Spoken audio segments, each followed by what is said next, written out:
Muy buenas noches para todos. Bienvenidos una vez más a nuestro programa de Espiritualidad entre Letras, a este espacio tan lindo que ha propiciado nuestra casa de Monticello para charlar, tertuliar, conversar entre amigos sobre dos pasiones que nos unen, los libros y el espíritu.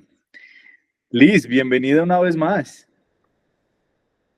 Hola, hola a todos, buenas noches.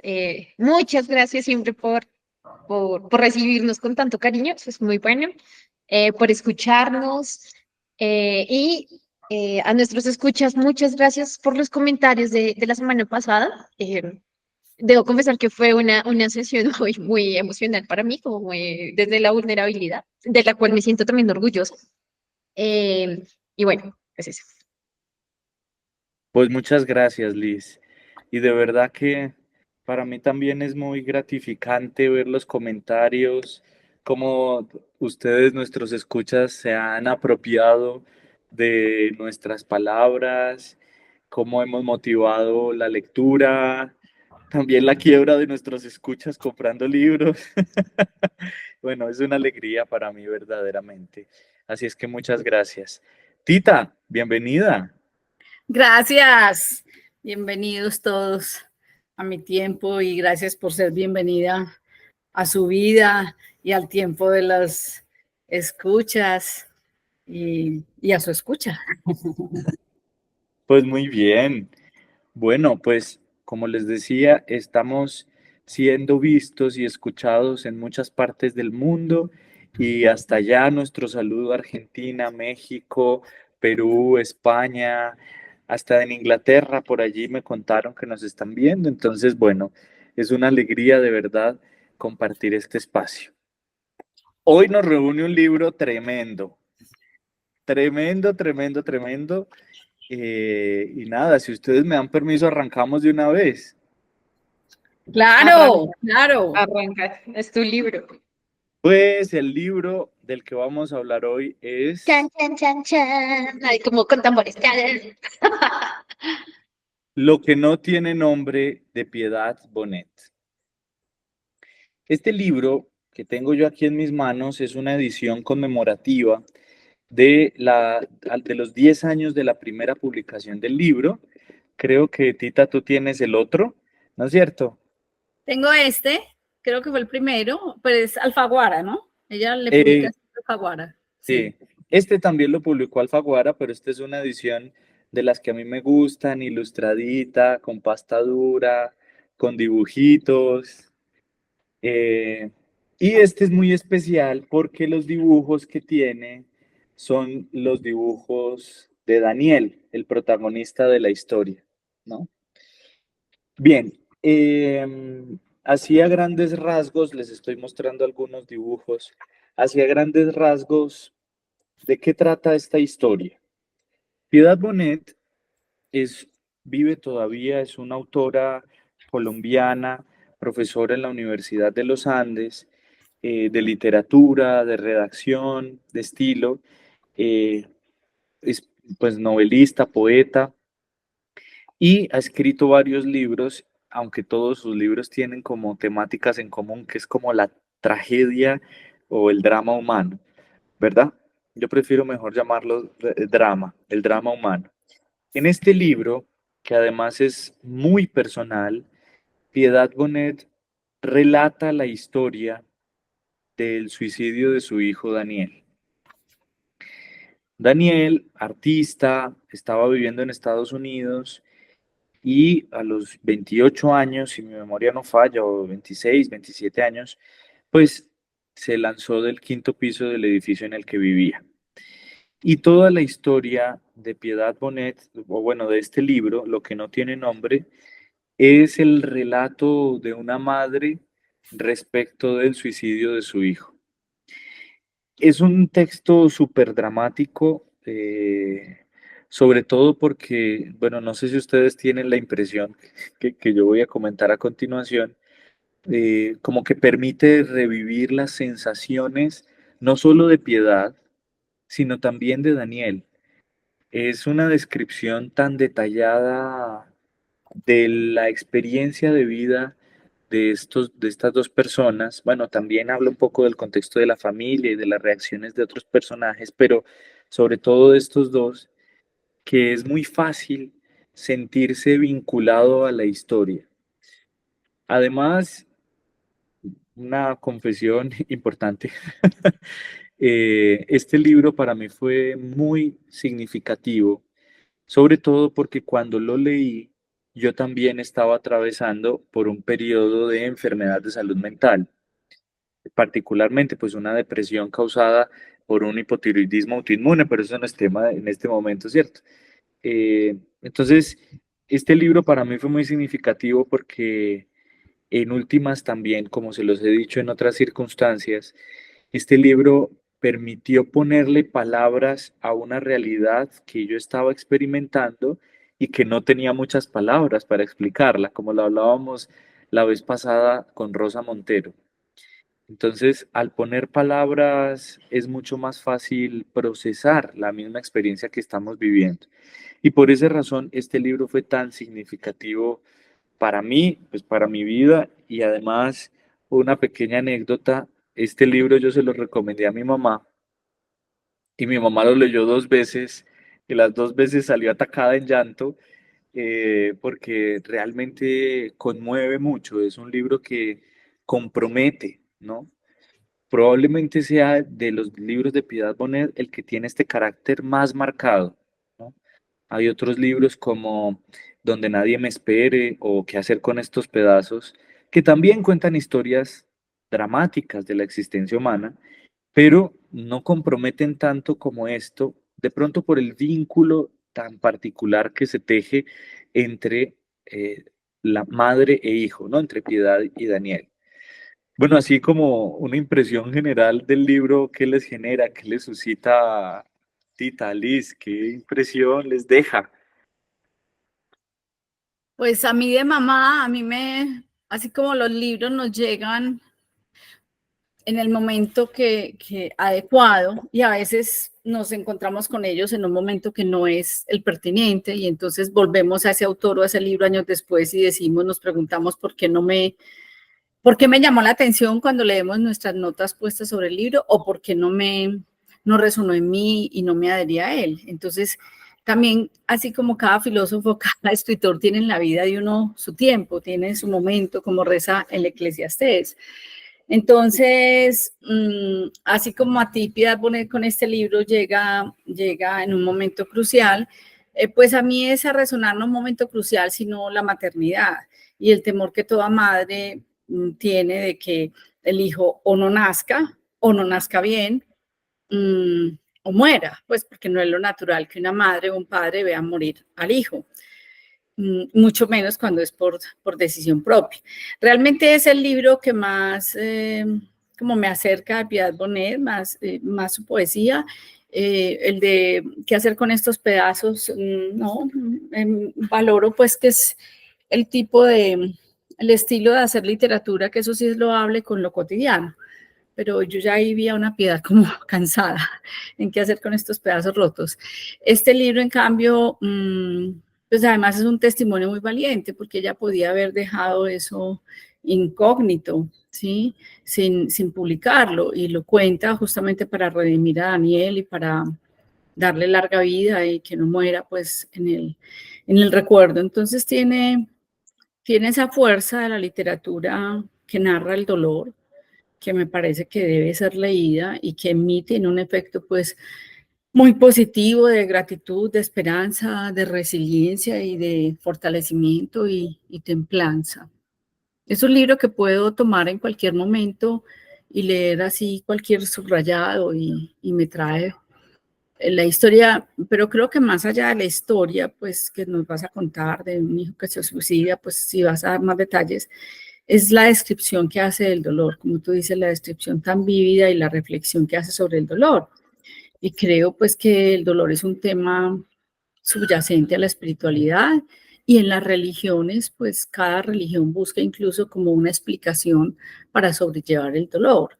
Y sea real o no, pues en los distintos metarrelatos de las distintas religiones que podrían ser pues acusados, atacados, denunciados desde otras perspectivas, pues finalmente muchos discursos religiosos sirven para sobrellevar el dolor. Entonces, pues, ¿qué vamos a cuestionar? Si algo sirve en la filosofía pragmática de los 1000 ingleses, pues si sirve, es bueno. Entonces, esa parte de las religiones sirve para consolar, para no quedarnos con el aquí solamente. Murió y murió por su propia mano y no tengo hijos, sino ¿para qué, para qué, para qué?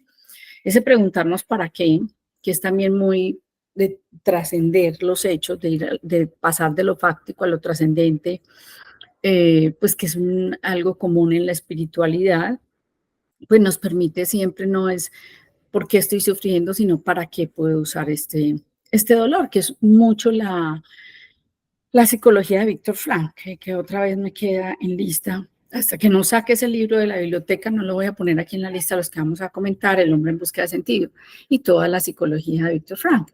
Es no qué es lo que me pasa, qué le pasó a Piedad Bonet, sino qué hago con lo que me pasa. Es la pregunta de la logoterapia. Es muy lindo lo que estás diciendo, Tita, sobre todo porque más allá de los detalles de la situación, de la enfermedad, que harían de este texto propiamente un relato biográfico, bien sea de Daniel o de Piedad, ¿no? Creo que lo que intenta Piedad hacer con este libro es, como tú dices, un metarrelato, es decir, hacer una interpretación de qué es lo que pasó con una descripción muy bonita, muy profunda. Y creo que esto vale mucho para la espiritualidad, por lo que estamos hablando de nuestro programa, y es que la vida también se nos muestra con realidades que no son como tan de nuestro gusto, ¿verdad? De dolor, de enfermedad, de muerte, de padecimiento, y no se puede hacer con ella simplemente un paréntesis y decir nunca pasó. Es una estrategia de supervivencia, llamémoslo de esta manera, ¿no? Pero, pero creo que como lo hemos comentado también en otros programas, el ejercicio de la vida espiritual supone también asumir lo que nos pasa y darle un nuevo horizonte, un nuevo sentido. Justo esto que estoy diciendo me hace pensar en la fiesta que celebramos ayer en la iglesia, de la Asunción de la Virgen María. A veces nos quedamos solo con el hecho de que subió, pero lo más importante es que ella fue asumida en su integridad por Dios. Y así también nuestra vida es asumida en integridad por Dios y todos nosotros debemos asumir la vida con lo que nos viene, con esas cosas que no elegimos pero que aún así vivimos, que en últimas terminan construyéndonos y llevándonos adelante en la propia experiencia de ser seres humanos, ¿no? Liz, ¿qué impresión te genera este libro? eh, Así como de primer impacto. Bueno, yo hago aquí también como una confesión. ¿Me están escuchando bien? Sí, sí. Yo lo leí hace muchos años, llegó por una recomendación de un amigo que estaba pasando, no por un tema de salud mental, pero sí en un estado de vulnerabilidad porque estaba muy enfermo, llevaba 20 días hospitalizado aquí en Bogotá, su familia pues no vive aquí en Bogotá, y llega este libro a su vida. Él lo lee y me lo recomienda. Y fue muy lindo porque de alguna manera, pese a que no es un tema de suicidio, el libro sí nos conectó de un modo de sentirnos vulnerables a los dos. Entonces, como siempre parto como estas historias porque creo que son importantes. Llegó este libro como a mi vida por una recomendación. Y escuchando a Tito también, algo que pasa en este libro de Piedad Bonet, es el libro de ella con el que más conecta, además de algunas poesías, el de qué hacer con estos pedazos no es tan de mí. Creo que es curioso, ¿no? Pero es importante hacer un elogio al dolor, de alguna manera, y eso es lo que percibí, esa fue mi sensación cuando leí este libro de Piedad Bonet. Es decir, más que apartar el dolor, se trata como de esto, ¿no? De parar un poco, de ser conscientes de esto que me está pasando, que estoy sintiendo Además, también, no sé si producto de la relación que tenía con su hijo, sino como ni siquiera ser producto, es como de esto que somos tú y yo, porque finalmente, pues, Daniel, si no estoy mal, no muere para ella y jamás lo ha hecho, y ella en sus siguientes conferencias siempre habla de Daniel y Daniel está presente en muchos de sus relatos, de sus encuentros, de lo que puede decirle al mundo.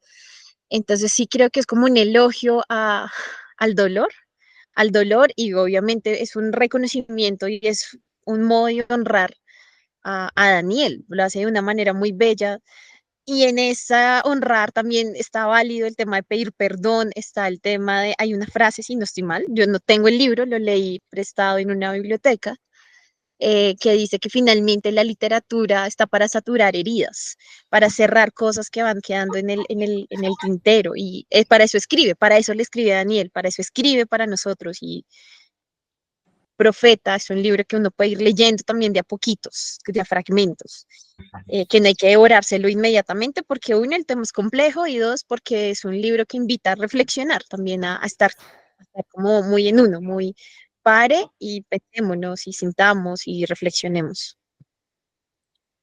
Pero Liz, me gusta que digas lo de que se puede ir leyendo de a poquito, no en desorden, porque es bueno ver la evolución de su sentimiento.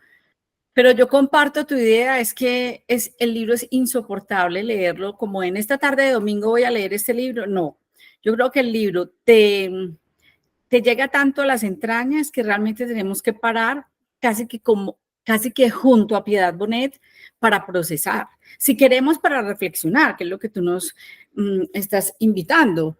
Pero si no, pues porque es que es insoportable. Yo creo que nadie puede leer, vamos a ver en esta edición, nadie puede leer de este libro las 128 o 29 páginas de corrido, es imposible. Pues eso se lee en mi ritmo en 3 horas y media, 4, y no, es un libro de espacio porque realmente sí es una descripción desde las entrañas. Yo quisiera que habláramos de ese concepto del dolor, pues no en la espiritualidad, pero sí en las religiones, porque es un tema del que se acusa, por ejemplo, la religión cristiana, de si estamos celebrando el dolor. Entonces, cuando nosotros hablamos de este libro y recomendarlo en una tertulia que hacemos para relacionar esto con espiritualidad, uno dice, bueno, ¿qué postura desde un psicoanálisis así muy exagerado y muy de una postura muy radical, pues se diría porque gozan con el dolor, con la sangre de Cristo en la religión cristiana, ¿sí? Con todo en el judaísmo, todos los exilios, todas las pruebas de un Dios rarísimas que no entendemos. Bueno, sobre todo ustedes dos que tienen esa formación en teología, ¿sí? Este es un tema muy puntilludo, Tita, muy Mm. puntilludo, sobre todo porque Y de no es, muchos matices también. Sí. no es fácil comprender cómo, pues, el dolor como parte de la vida. Yo creo que lo primero que se tiene que decir es que el sufrimiento y el dolor no hacen parte original del plan de Dios. Es decir, eso no es lo que Dios quiere para nuestra vida ni para nuestro propósito. Nosotros fuimos creados en el amor, por el amor, con el amor, para el amor, hacia el amor y todas las preposiciones que queramos ponerle antes, ¿no? Eh, Sin embargo, creo que la vida, por sus propias limitaciones, por su contingencia, por, por estar sujetos al tiempo y al espacio, pues nos da circunstancias que no podemos evadir, ¿no?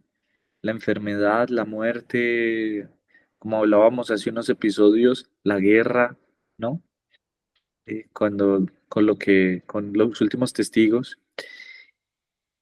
Y frente a esta experiencia que es más o menos la que vivió Jesús, porque tampoco podríamos decir que el Padre le mandó encima al Hijo la cruz, ¿cierto? Sino que más bien la cruz fue la consecuencia de la coherencia de su vida, ¿no? Eh, ¿Qué hacemos con esto que nos viene encima? Y aquí es donde el papel redentor del Hijo, pues cumple un papel, estoy siendo redundante utilizando las mismas palabras, ¿no? Que el rol redentor del Hijo cumple un papel muy importante en la economía de la salvación, porque no decidió tomar el sufrimiento de la vida y el sufrimiento de su muerte simplemente como eso, como dolor, como sufrimiento, como padecimiento, sino que le dio un horizonte salvífico, gracias a que Él era el Hijo de Dios. De modo que gracias al modelo de sufrimiento que nos enseñó el Hijo, también nosotros podemos darle sentido a nuestro sufrimiento en esa perspectiva salvífica. Más o menos así lo reflexionó el Papa Juan Pablo II con la carta encíclica Salvifici Doloris, ¿no? Que publicó justo después del atentado que le hicieron en la Plaza de San Pedro. Liz, estás que te hablas, dinos algo, por favor, ayúdame. Ay, es que a mí este tema también me parece maravilloso porque suele entenderse, y Tita lo decía con unas palabras precisas, y es, uno cómo puede hablar del tema del dolor cuando suele entenderse, incluso hasta vivirse, como si el dolor fuera propio de los cristianos, ¿no? Y incluso es un imaginario en el que mucha gente, muchas personas no cristianas, pues también nos refutan, como, oigan, esto es macabro pensar y creer y se quedan en la oración a sangre. Eso suele escucharse muchísimo. No, no hay que ser tampoco ajenos a los comentarios que nos llegan. Pero a mí me parece pues, muy lindo que pase esto.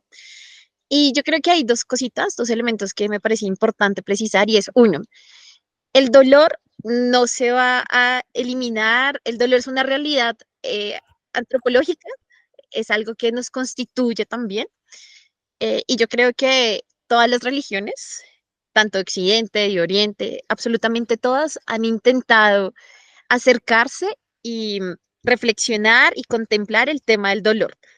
¿Por qué? Porque es algo que al ser constitutivo del ser humano, tratamos como de solucionar, de darle palabra, de descubrir por qué esto nos pasa. Y yo creo que las religiones, independientemente de su enfoque y desde su credo y desde su cosmovisión, pues tratan de responder a esto, ¿no? Que me parece muy bello, también es un modo de entender al ser humano. Y segundo, ya en términos mucho más cristianos, cristológicos, si se quiere, algo que es importante siempre como aclarar o más bien comentar, yo no creo que uno haga tantas aclaraciones, sino de comentar es, finalmente, nosotros somos producto de unas dinámicas violentas. Nosotros como cristianos, no es que adoremos el dolor por el dolor, sino que fue el compromiso de Jesús, incluso considerándose un maldito para su tiempo, porque para el mundo, para el pueblo judío en la época de Jesús, quien colgaba de un madero es un maldito. Eso lo dice muy bien Deuteronomio, no me acuerdo ahorita bien qué fragmento. Pero finalmente fue este compromiso de su dinámica de amor, una dinámica de amor que nos lleva a ser hijos, hijos de Dios, que también es pues fue un atrevimiento que hizo Jesús para los de su época. Em, Creo que es un tema de concebir, o más bien de ¿cómo ya decirlo? Como su coherencia fue lo que llevó a estas dinámicas de violencia y por lo tanto de dolor. Entonces, eso lo estamos viendo como en un plano muy histórico, ¿no? Pero también, pues, estas dinámicas nos llevan también a nosotros como cristianos, que nos ya tratados y reímos por alguien que pasó por todo el extremo de dolor y que con ese dolor también hizo muchas cosas, que yo creo que podríamos vincularlo un poquito también con Piedad Bonet. Nadie está diciendo que la pérdida de alguien no duela, y de la manera también como la sufrió, pero con eso que ella sintió, también nos está regalando algo que es muy, muy ella, incluso para que nosotros también vayamos pensando, reflexionando y, por qué no, hasta redimiendo muchas comprensiones y categorías que le vamos poniendo pues a nuestra historia. Eso me parece muy importante. Segundo elemento, y me faltó otro, un tercer elemento, y es, como cristianos, eso puede ser también una invitación dentro de la vida espiritual. A veces pensamos que si no estamos sufriendo y que si no estamos en dinámicas de dolores, porque no creemos, ¿no? Se nos ha también dado esta idea con mucha frecuencia, mucha fuerza también. Y resulta que no somos exclusivamente dolor, eso lo hablábamos en la sesión pasada con Rosa Montero, sino que somos resurrección, somos vida. Entonces, la intención también arranca como desde este espacio, desde el mundo muy cristiano. El dolor lo pasó Cristo en la cruz por unas dinámicas socioculturales propias de su tiempo, pero no se queda exclusivamente en el dolor. Y por lo tanto, nosotros tampoco deberíamos fomentar prácticas de dolor, porque resulta ser lo más anti nosotros posible. Podría quedarme más tiempo en esto, pero bueno, no quiero más detalles. ¿Me das la palabra, Juli? Sí, ya me la tomo. Estoy buscando dos fragmenticos cuando ella le explica al hijo por qué ha escrito esto, sí, porque lo ha escrito. Pero yo quiero hacer como un llamado porque nosotros nos hemos comprometido con los escuchas a que este va a ser un coloquio entre nosotros de espiritualidad en literatura y tratar en lo menos posible pues de explicar desde una religión puntual, que en el caso nuestro es el cristianismo católico. Pero bueno, yo fui la que lancé la pregunta porque justamente es el cristianismo la que es muy acusada por aquello que es muy visible, muy simbólico, muy notorio de la cruz y la sangre. Pero sí hay que hacer aquí el reconocimiento, pues que todas las religiones beben de una espiritualidad. Lo que pasa es que ya hemos hecho la denuncia, hay personas que viven la religión, la que escojan sin espiritualidad, eso es lo grave. Por eso nosotros hemos querido decir a la esencia y a lo que es común a todas. Pero el dolor no ha sido resuelto en todas las religiones de la misma manera que en el cristianismo, y esa propaganda, si se quiere, la tenemos que hacer. O sea, en las múltiples, muchísimas, más que múltiples religiones de la India, en muchas de ellas el dolor es parte de la vida, pues es como el karma de esta vida que no es la vida, ¿sí? O en otras religiones el suicidio, pues que es el de estos islámicos radicales, no es el suicidio de Daniel, el hijo de Piedad Bonet, porque ahí pues tiene otro sentido, pues, o sea, si yo muero por Alá, pues llego a Alá. Entonces, realmente creo que que cada religión nos permite una salida y que obviamente como nosotros somos cristianos estamos de acuerdo y agradecidos con la salida que nos ofrece el cristianismo, pero yo pensaría que sí es como la salida más elevada y más trascendente. Creo que las otras salidas en otras religiones, para no entrar pues como hablar mal de otras religiones, trabajan con la determinación y nosotros en el cristianismo sabemos que el ser humano no está determinado, trabajan con el destino, trabajan con el castigo, la vida como un castigo para, para otra vida, trabajan con el premio, pues mucho en otra religión muy hermanita nuestra, o sea, si nos va bien es porque Dios quiere, si nos va mal, pues porque no lo merecíamos. Entonces, pues creo que la salida de Piedad Bonet, sin que ella sea creyente, pues es una salida muy occidental, de todos modos influenciada pues por un occidente muy cristiano.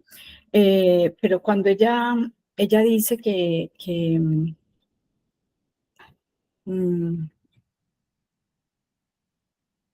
no, si quieres hablas tú, Juli, mientras encuentro aquí, ella cuando le explica al hijo por qué escribe, bueno, lo voy a decir con mis palabras, ella le dice, Daniel, yo te prometí, quería ahorita haber visto la página, yo no la encuentro, yo te prometí que te acompañaría y te apoyaría hasta el último día pues de tus días, y pues si no lo hice, no he cumplido, pero si yo escribo, o sea, te regalo estas palabras, finalmente lo único que yo tengo y tenía son palabras, o sea, si yo hago esto, si yo escribo, tú vas a seguir vivo. Y sí, Piedad Bonet morirá, pero Daniel va a seguir vivo porque este libro en 100, en 150 años todavía va a ser leído de un Daniel, hijo de una escritora de Colombia del siglo XX y XXI, ¿cierto? Y entonces Daniel seguirá vivo y ese es el regalo que le hace su madre. ¿Mm? Tita, si tú me das permiso, con ese fragmento que yo lo tengo aquí señalado, Ah, como siempre, somos unos copietas. Tú tienes señalado lo que yo tengo señalado. aquí lo tengo señalado, Ah, bueno. quisiera, quisiera Dale. cerrar con este fragmento de nuestra sección del libro, Ah, bueno, pero porque, entonces tú penúltimo y yo hago lo último porque quiero leer un pedacito, un fragmento. pero antes de que cerremos, yo quisiera que hablemos de un tema que me parece que es muy lindo en el libro y creo que viene bien para este tema de la espiritualidad, para relacionar nuestra vida interior, nuestra vida espiritual con el libro que estamos leyendo, y es el de la irrepetibilidad. Es decir, que yo siempre he creído que ninguno de nosotros en el mundo ni en la vida es indispensable. Es decir, la vida sigue sus rumbos con o sin nosotros, ¿verdad? Pero es cierto que ninguno de nosotros es irrepetible. Pero permítanme leer un fragmentito del libro. Una idea absurda me persigue. Jamás el universo producirá otro Daniel. Siempre vendrá quien me diga que nos queda la memoria, que nuestro hijo vive de una manera distinta dentro de nosotros, que nos consolemos con los recuerdos felices que dejó una obra, pero la verdadera vida es física y lo que la muerte se lleva es un cuerpo y un rostro irrepetibles. Y esto me parece muy bonito, sobre Un todo cuerpo con alma. Ahí ve está el pedacito de un cuerpo con alma. también lo tenías ahí, Tita. Sí, No lo claro, puedo un creer. cuerpo con alma, pero te falta leer. Pero, y que la muerte sea un rostro irrepetible. El alma, que es el cuerpo, te faltó ese pedacito. También lo tenía señalizado. Es que somos unos copietas. Qué bonito que pase esto. Pero, pues porque nos habla de que tenemos una sensibilidad particular y muy Sí, parecida en la lectura de los libros. Esto me parece muy lindo. ¿Y esto por qué lo digo? Sobre todo porque es verdad que la vida sigue sus cauces con o sin nosotros, pero el regalo que representa tu rostro, Tita, o tu rostro, Liz, para mí o para nuestros escuchas o para nuestra vida es imborrable. Es decir, cada uno deja una huella que nadie puede reemplazar. Otro podrá seguir haciendo el oficio que nosotros hacemos. Pa- Estoy hablando, se despierta mi sentido trágico de la vida, ¿no? Es decir, este programa de espiritualidad entre letras lo pueden hacer otros, lo puede conducir otra persona, se puede hacer en una casa diferente, fuera de la espiritualidad carmelitana, pero estamos nosotros aquí y esto hace que este programa sea irrepetible, en el sentido de que el- el- nosotros, ustedes, quienes nos escuchan, le dan un sentido particular a la vida que acontece. Y esto me parece hermosísimo. Sí, pueden ser otras circunstancias diferentes. La vida sigue fluyendo, el mundo sigue existiendo. Subas en el bus, mi hijo, que no es el único ni el último. Pero, ojo, el rostro, la particularidad, la esencia, si me permiten el concepto filosófico, la esencia del otro termina interpelándome a la irrepetibilidad. sí, el rostro del otro que me impele es el rostro de Manuel Total, Levinas. Sí, Emanuel Levinas. sí. Yo sé, me dices cuándo vas a cerrarlo del libro porque yo quiero leer media Yo paginita. quiero, yo quiero completar un poquito lo de Julián porque a mí el tema también me parece muy bello. Y es el tema de la irrepetibilidad, no solo con los nuestros, sino también con Dios, por ejemplo. Y es, finalmente, nosotros somos absolutamente necesarios e importantes y únicos en la construcción de un mundo mejor, en la construcción de un mundo hecho con amor, de un mundo que tiene posibilidad de, en términos cristianos, sería en la posibilidad de construir el reino de Dios. Y eso me parece muy lindo porque creo que también es una invitación, a mí siempre me gusta dejar como con invitaciones estos espacios, porque se trata de invitar a nuestros escuchas y pues a todo aquel que vea esta grabación después, esta grabación, para decir, hey, qué lindo poder construir vínculos y relaciones en las que seas absolutamente pleno, porque uno solamente puede darle al otro lo que es más uno. Y para hacerlo más uno, pues es en esto, entrego el corazón, entrego mi tiempo, entrego parte de mi vida, como no guardarse nada. Ahí es donde acontece el tema de la irrepetibilidad. Y porque Dios ya lo hizo, ¿no? Desde la espiritualidad cristiana. Si Dios ya lo hizo, ¿qué me limita a mí, por ejemplo? Y solamente al darme todo, al donarme, pues es como, aquí ya estoy, es decir, aquí estoy y ojalá dejar la huella, pero dejar la huella no por tantos índices que cumpliste y demás, sino porque no me guardé nada y porque si bien puedo ser reemplazable en muchas tareas y actividades, por lo menos para ti, y para mí, tú no eres irreemplazable, tú no eres repetible, pero eso también es un compromiso de parte de uno. Manuel Levinas dirá, finalmente es el rostro del otro el que nos interpela, pero no nos interpela por cargarle o ponerle una carga punitiva al otro, sino porque me hace a mí moverme en el por qué esa comprensión, en el por qué ese motivo, en el por qué me genera esto que me genera, por ejemplo. Y entonces es una tarea también muy linda para nosotros pensarnos de más cómo hacernos únicos para el otro, es qué tan pleno soy para dejar huella en otras cosas que estoy haciendo. Qué tan auténtico, que en últimas la autenticidad es la que termina dejando esta huella. Y Es, antes de darte la palabra, Tita, es que me hiciste acordar, Liz, con lo que estás diciendo, de una frasecita que nos dejó Teresa de Calcuta. Ella decía, a veces sentimos que lo que hacemos, y yo me atrevo a añadir por lo que estamos hablando, que lo que somos es apenas una gotita en el mar. Pero dice ella, qué diferente sería el mar si le faltara esta gotita. Qué bonito, muy bello. Sí. Bueno, Tita, tú de penúltima y yo de último. ¿Ah, sí? Yo pensé que tú Sí, ya habías sido el último, el penúltimo. no, no, dale, dale. De qué tamaño es el dolor del que se despide de sí mismo? Daniel amaba su cuerpo, lo cuidaba, lo llenaba de mimos, lo vestía con esmero. Sintió dolor al saber que lo abandonaba, que se abandonaba para siempre.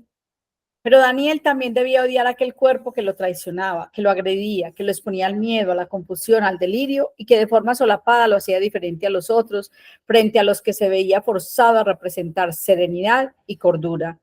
Y muchas veces debió odiar la vida, esa que tanto amaba, por haberlo escogido a él, precisamente a él, para sacrificarlo. Me salta un pedacito. Comprender de qué magnitud sería la liberación quizá le dio la paz momentánea y la fuerza para abandonarse y abandonar el mundo.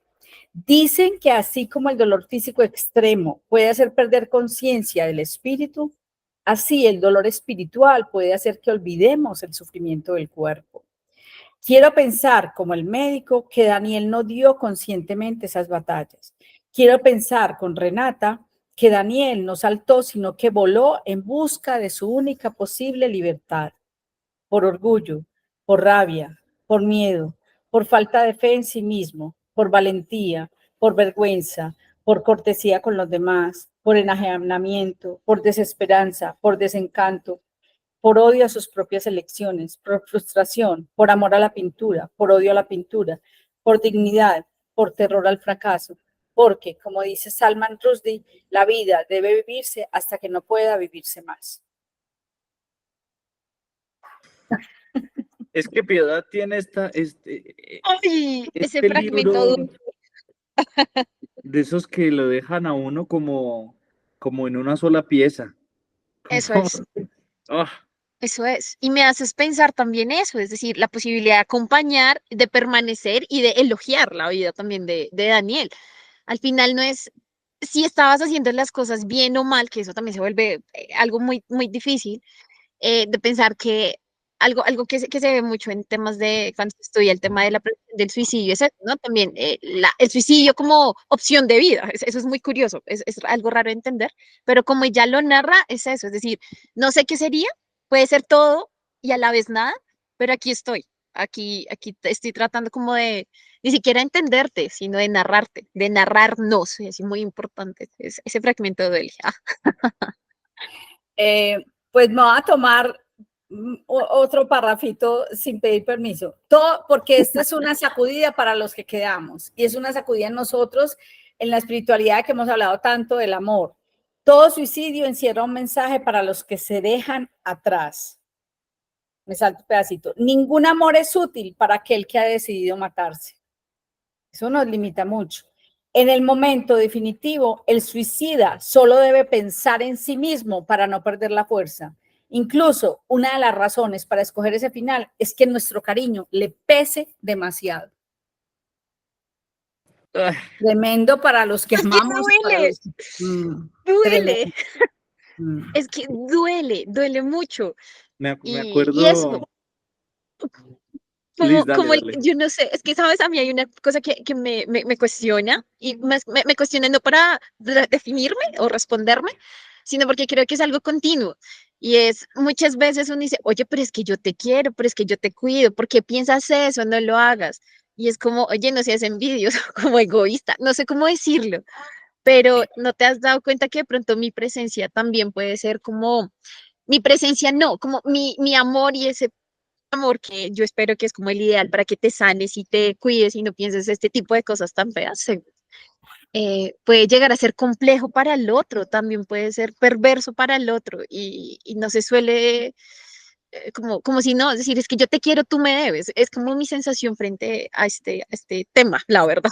Sí. Y, Juli, no te vamos a dejar bastante. cerrar porque es que Y es ya, bien difícil. eso sí, perdón. Porque Piedad Bonet como mamá, ahí en lo que yo acabo de leer, en lo último, no en lo penúltimo, es reconocer lo vulnerables que somos, los limitados, inclusive como mamás, y lo limitado del amor, que no es lo que está diciendo, pues lo que está denunciando Liz.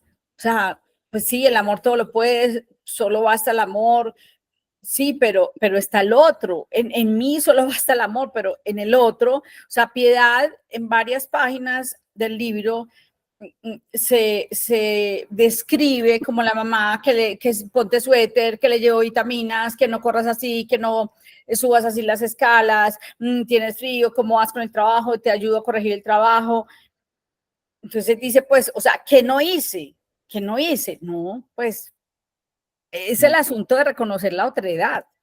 Y me parece que esto es muy lindo porque justo en estos días, por ahí en la misa, salió la lectura de un personaje bien interesante del Antiguo Testamento que es Elías. Elías, que era el parcerísimo de Dios, el super amigo de Dios, el que hablaba con Dios, el que lo tenía todo, entre comillas, y aún así llega a un desierto y dice, ¿sabes qué? Dame la muerte. Yo no soy mejor que mis padres, mátame. Sobre todo porque es que en estos episodios de enfermedad mental se tiende a juzgar muy rápido a quien está enfermo. Ay, pero es que reza y verás que se te quita. Ay, no, ponte a hacer oficio y verás que se calma. Ay, pero ¿por qué no te pones feliz con todo lo que tienes? Y me haces pensar en eso, Tita, porque, porque a veces tenerlo todo se convierte en una mayor dificultad para superar la enfermedad de salud mental. O sea, si lo tengo todo, ¿por qué estoy enfermo? ¿No? Y creo yo que este libro también, aprovecho la cuña, creo que nos ayuda a crear conciencia respecto de la salud mental. Si estamos enfermos del estómago, vamos al médico, al gastroenterólogo. Si nos duele un ojo, al oftalmólogo. Si la oreja, al otorrino. Hombre, ¿y la salud mental se cura a punta de vas a estar bien, levántate, ponle ánimo a la vida?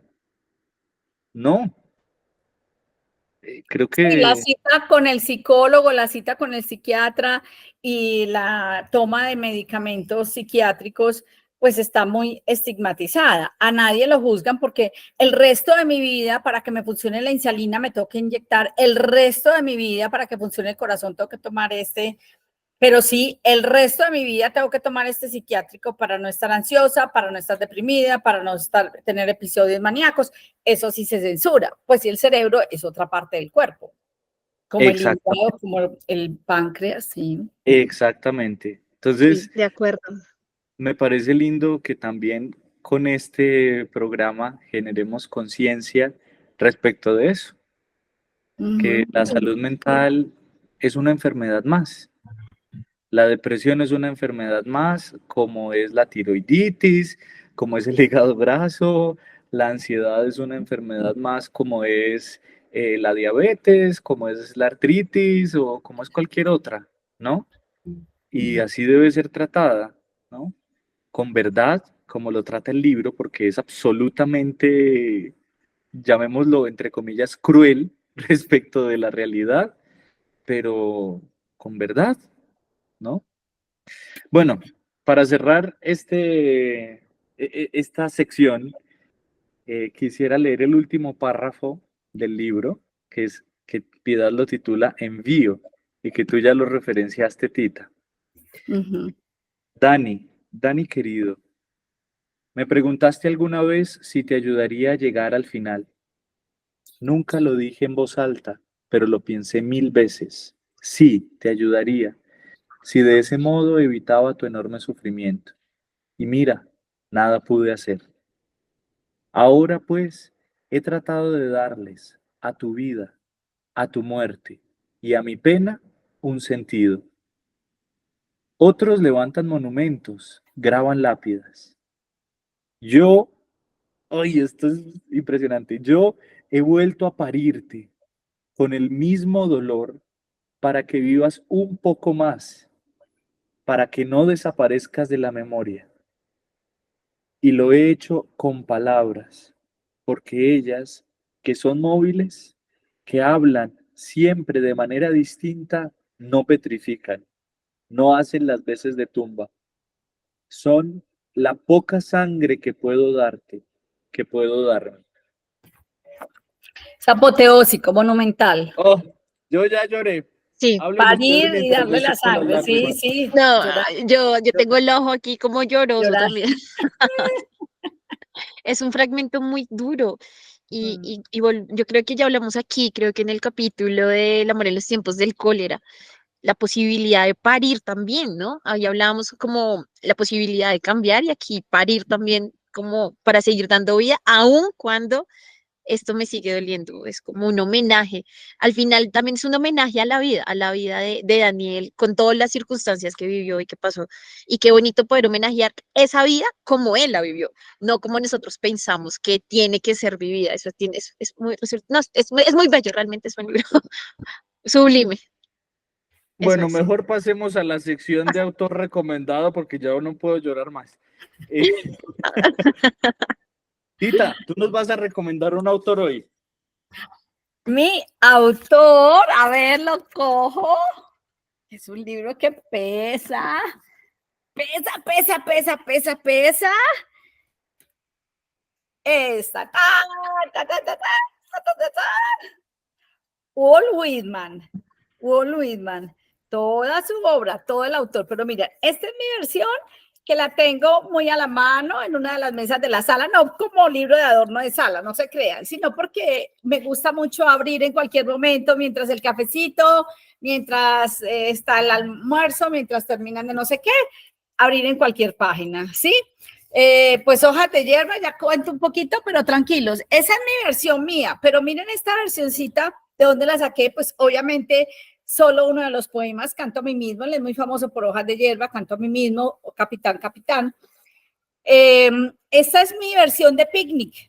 A mí me gustan mucho los picnics y como soy yo la que invito, la que hago la comidita del picnic, la que llevo el mantel, llevo las canastas, pues también llevo el libro y entonces ya tengo derecho a mandarle a la gente, a imponerle a la gente, esto es lo que vamos a leer en picnic porque no queda más, o cuando remamos en un lago y le pongo a la gente a que lea algo y yo casi que siempre leo esto, pues voy a decir un poquito cosas. Walt Whitman es de 1800, es estadounidense, yo tengo, he tenido por la oportunidad, la bendición de conocer su casa y en New Jersey, arriba en New York, pues con esto de que los gringos y los mexicanos de cada cosa hacen un museo, pero bueno, era una casa porque el hombre era adinerado, ¿sí? Me celebro y me canto a mí mismo y lo que yo diga ahora de mí, lo digo de ti, porque lo que yo tengo lo tienes tú y cada átomo de mi cuerpo es tuyo también. El Hojas de hierba, que es uno, creo en ti, alma mía, pero el otro que soy no debe humillarse ante ti, ni tú debes humillarte ante él.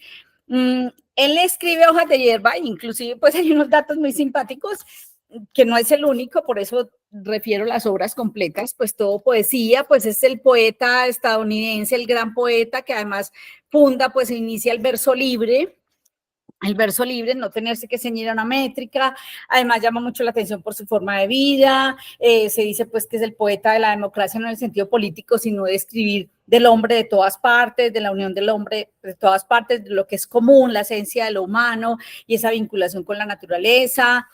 además él no está adherido a ninguna religión, él es teísta. O sea, él cree que hay un Dios que existe, que es un creador, pero no que no se le ha revelado ninguna religión y que pues que todas las religiones serían lo mismo, que porque hay que escoger una, pero sí cree en Dios. Entonces, toda la obra de Walt Whitman, que es muy novedosa en esa época, 1850, pues es un canto a la vida, todo es un canto a la vida. Y qué más conectado con la espiritualidad que en esa relación cosmoteántrica de la que nos habla Raymond Panikar, pues ver a Dios en la naturaleza, ver a Dios en el otro, encontrarlo y conectarse con el Dios en uno mismo. Entonces, Walt Whitman es un grande de los grandes. Me gusta que, pues, como es un autor patrimonio, pues se puede encontrar esta edicioncita de uno solo de sus poemas, como el que yo llevo en la canasta de picnic, o pues cuando ya uno se quiere deleitar, esta maravillosa, pues, edición de la obra completa.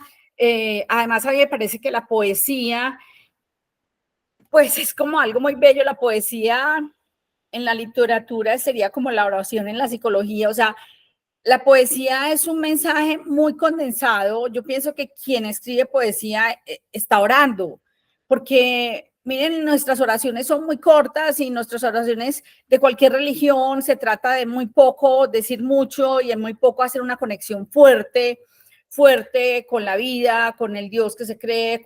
Entonces, en la poesía el poeta realmente tiene unos chispazos y es de una inteligencia. O sea, el que escribe cuento o novela tiene todas las páginas que quiera para decir lo que quiere decir. El poeta casi que no más de una página, pues un poema de no más de una página, por favor. O sea, dilo todo en esta página, pero luego vuelve a decir otro todo de otro todo y de una manera mágica y tan estética. O sea, cualquier escritor, novelista, cuentista puede darse el lujo de escribir una página mal, porque igual 2 páginas corregirá, este párrafo no quedó tan lindo, pero luego tiene otros 3 hermosos, entonces compensa. El poeta no, el poeta cada renglón, la escogencia de cada palabra. Entonces realmente es pintar con palabras, es un cuadro, es una obra de arte cada página. Entonces yo relaciono mucho la poesía con la oración.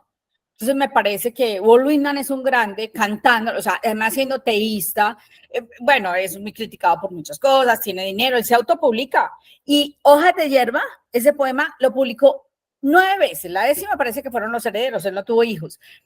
Pero él mismo, durante 9 ediciones, iba y lo corregía y lo aumentaba y volvía a editar con su plata. Y se puso además su foto en la carátula. Pero ¿cómo? En esa época a veces ni salía el autor en el libro ni el nombre. Y él llega, no solo, lo publica anónimo que se acostumbraba, pero con su foto en la carátula y lo paga él. Y enseguida hace eso 9 veces. O sea, como un creído, ¿qué te crees? Y lo corregía, y lo corregía, y lo corregía, y lo aumentaba. Bueno, Walt Whitman es un grande. Y es un espiritual, es un canto a la vida. Si nos ponemos de vitalistas, que eso nos lo tiene que dar la espiritualidad y cualquier religión, porque para que una religión de muerte, cualquier religión, pues leamos a Walt Whitman, que ahí cada página, media página, un tercio de página, una estrofa, es un rezo de gratitud. Y es un conectarse con uno mismo, porque además lo pone a conectarse con uno mismo, con su alma, como Juan de la Cruz, como Teresa, mi propia alma. Canto a mi alma, imagínate. No, Tita, tus recomendaciones siempre son así impresionantes, lo dejan a uno en quiebra. En quiebra. Eso es, en quiebra, pero también como con unas ganas de ir a tenerlo ya, como de mirar en internet y revisar y que se puede conseguir en PDF. Eso fue lo que ya hice. Sí, claro. Y debe haber una plataforma en que te lo lea con una voz hermosa y con música. Pues no conozco, puede que haya hasta música puesta Walt Whitman y todo. Sí. Pero siempre que vengas a mi casa, ahí sabes que está muy a la mano, debajo de un caballito hermoso. Bueno, ahí está, siempre, muy a la mano. Este y la Odisea están ahí siempre a la mano. Bueno, la Odisea y la Vorágine están ahí. Es cierto. Entras, pasas el umbral de mi casa, ahí están estos 3. Qué lindo. Doy fe que ahí están. Sí. Sí. Pues muchas gracias por tu recomendación, Tita. Sí, hermosísima. Y ahora Liz nos va a recomendar un libro. Sí, les voy a recomendar un libro que estoy leyendo como en paralelo. Me estaba haciendo ojitos desde hace algún buen tiempo, sino que el libro sí es un tris costoso, aquí quejándome. Es un libro muy costoso, pero lo estoy leyendo en versión inglés porque lo saqué prestado de biblioteca en función de la tarea que se me pidió en este espacio, de la cual me siento muy honrada por hacerla. Volví a sacar libros en biblioteca. Entonces, la versión que tenían aquí en la Biblioteca de Bogotá, pues está en inglés. Pero el libro se llama Un mundo inmenso. Está escrito por Ed Young, tengo, aquí les voy a mostrar mi versión en inglés, y digo que me estaba haciendo ojitos porque desde hace mucho tiempo, eh, digamos que la versión en español tiene unos animales como si fueran algún tipo de, como de estrellas, así los va representando. Y la intención de Ed Young, también algunas personas lo consideran cronistas, otros más científicos, pero Ed Young lo que hace o lo que trata de presentar en este libro es, si fuéramos un poquito más conscientes o observáramos la naturaleza con más detenimiento, seguramente seríamos mucho más conocedores de esas situaciones en las que estamos viviendo. Porque, ¿de qué trata el libro? A través de comportamientos de los animales van descubriendo esas, cómo ellos van prediciendo ciertas cosas que están pasando y cómo también leen el mundo a su alrededor. Por eso se llama Un mundo inmenso este libro. Y también porque como las primeras líneas del libro empiezan, aquí se los tengo, es como que un proverbio, así se llama, un proverbio del infierno de William Blake. Y dice lo siguiente: ¿cómo sabes si cada ave que surca los cielos no es un inmenso mundo de alegría encerrado por tus cinco sentidos? Eh, Creo que también es como un llamado muy bello de eh, contemplar la naturaleza. Y yo creo que por eso hoy me hice como en este espacio, necesitaba un poquito de verde, la verdad, para sentir el viento, para sentir sol, para sentir frío, para sentir cosas, eh, y para reconocer que hay como un mundo inmenso, que no soy solamente yo, eh, con mi razón, pues, sino que todo lo que constituye el entorno es absolutamente vital e importante y pues también me constituye a mí. Así que mi recomendado de hoy es Un mundo inmenso de Ed Young. Un libro un poquito corto, pero vale la pena, es bellísimo, es muy bello. Bueno, pues nos va a tocar es como hacer una bibliotequita común, porque esto de que compramos los libros repetidos, porque no nos volvemos un poco socialistas, la comunidad cristiana, y que sea la biblioteca de los tres, aunque Me la uno. distancia pues espacial que tenemos, y bueno, y nos giramos los libros y entrega a domicilio, porque si no, esto va a ser la ruina. Ya en esta casa no se va a mercar, sino simplemente Se va a comprar comer libros. papel. Qué bárbaro. Fuera que A mí adviertes me que es suele caro. pasar esto. Sí. Sí, me uno a esa idea. Además, sería muy lindo una biblioteca producto de estos encuentros. De Ay, esta sería muy amistad, bello. la biblioteca de la amistad. Sí, qué lindo, me uno. La cara de Julián, como que no. No, estoy sorprendido porque nunca había escuchado hablar de este autor, de Ed Young. Entonces, Bueno, también ya lo agregué a mi lista de deseados. Aquí yo tengo una aplicación que se llama Goodreads, que se la recomiendo a nuestros escuchas, que es una red social, pero de lectores. Entonces, allí tú puedes poner los libros que quieres leer, cuál libro estás leyendo, puedes ponerte retos de lectura, vas actualizando cómo va la lectura y tal. Es una aplicación bien interesante, entonces ya lo puse ahí dentro de los que quiero leer.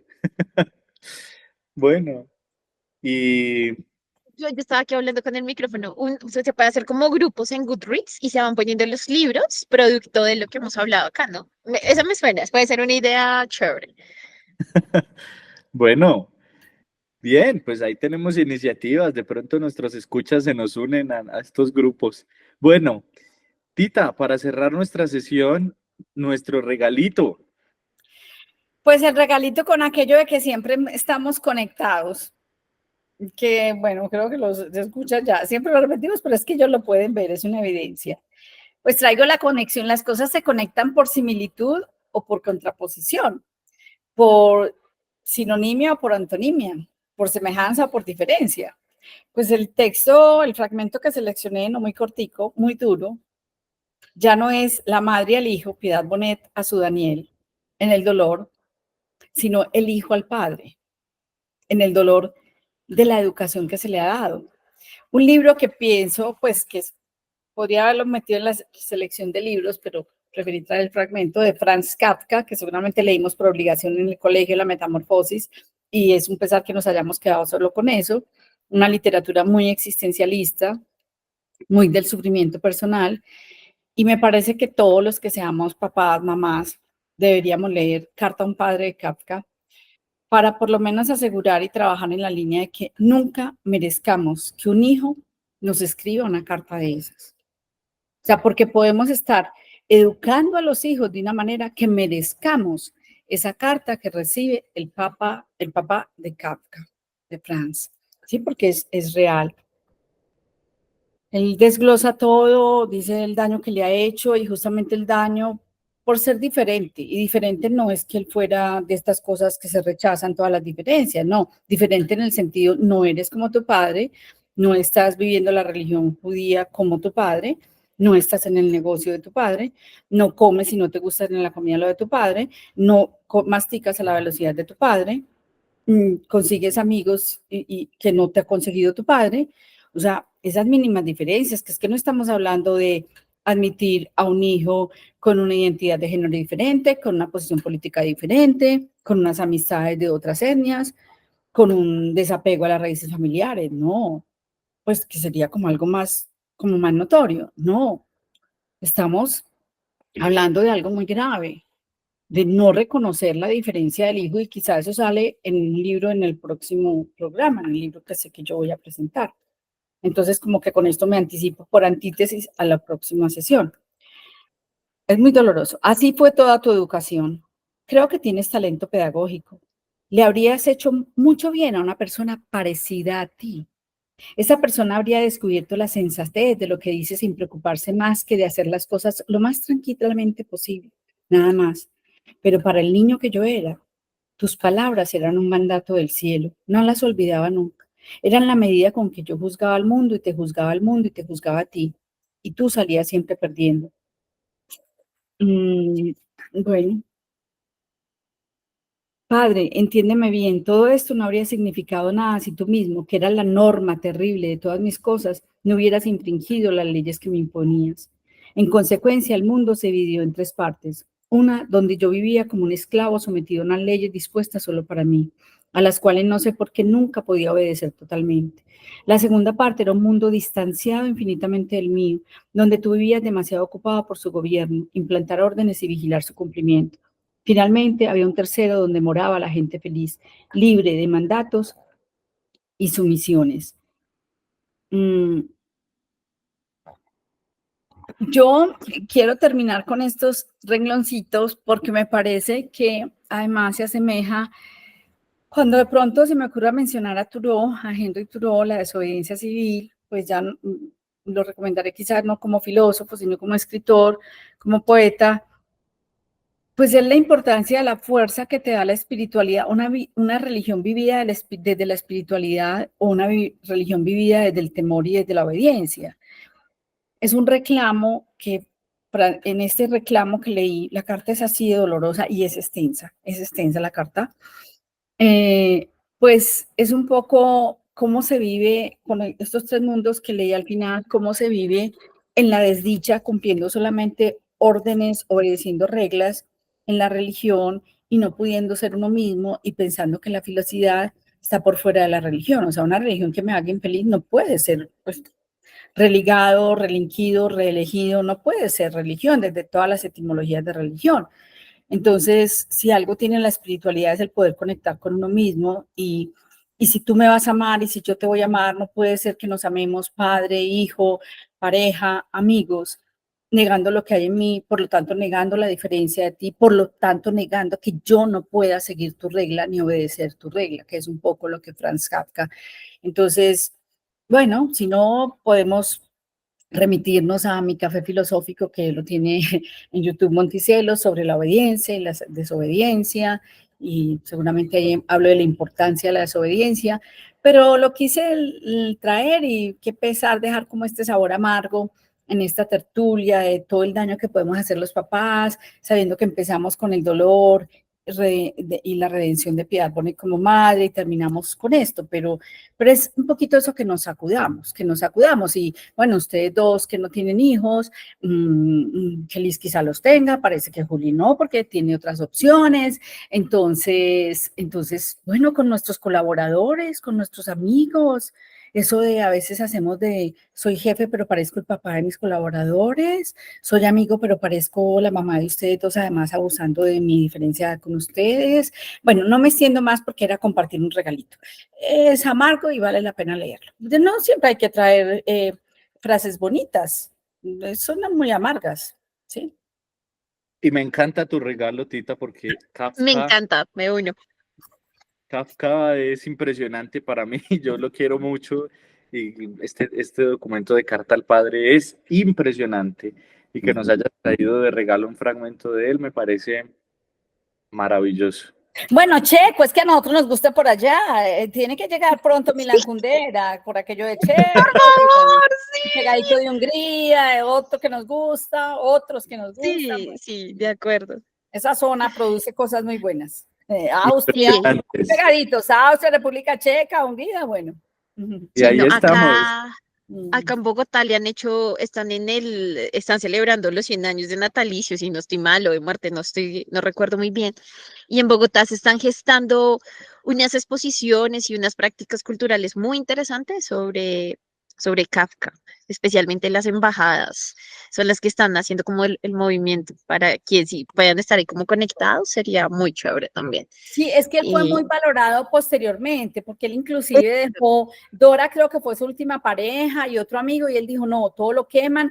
Por un lado, la Gestapo le intervino y cogió cosas y no han podido encontrar eso. Y por otro lado, pues que él haya dicho que no la podían publicar, luego tanto Dora como su amigo desobedecieron. Él inclusive salió más como al conocimiento, fue por su gran influencia en los existencialistas, en Albert Camus, en Jean-Paul Sartre, y me falta uno. Entonces ahí es como que toma fuerza, se ve esa influencia. Y gracias a la desobediencia de su mujer y de su amigo, decir, no, saquemos esto, publiquémoslo. Bendita y el regalo desobediencia. está lindo. Sí, gracias. Bendita desobediencia. Sí. Bueno, pues muchas gracias, Tita, gracias, Liz, Gracias. Y si Dios permite, nos vemos la próxima semana. Chao. Un abrazo a todos. Gracias, chao.